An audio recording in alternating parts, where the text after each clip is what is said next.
Otroci na jugu Italije v mestu Taranto se ne smejo igrati na prostem, saj se z dimnikov vali škodljiv, umazan dim. Tako je že 50 let. Zdaj imajo mladi dovolj, zato so se odločili za protest v Rimah. Allora dai, vieni a Taranto a sopravvivere, aiutaci tu. L'inquinamento dà fastidio, sai, ma non lo toglieranno mai. Otroci takole že nekaj mesecev protestirajo, a ne zahtevajo, naj tovarne zaprejo. No, perché sennò succederebbe una guerra, perché già c'è una crisi incredibile e se chiude pure l'Ilva siamo finiti.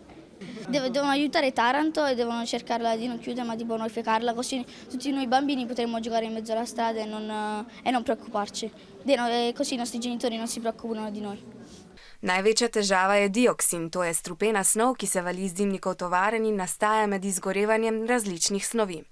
Dioksin pada na stanovanjske hiše in tudi na rastline, in če bi ga otroci vdihavali več let, bi lahko resno zboleli. Tako nekateri celo razmišljajo, da bi se izselili. Odgovorni pa medtem iščejo rešitev, s katero bi zmanjšali onesnaženje, hkrati pa obdržali delovna mesta za ljudi, ki delajo v tovarnah.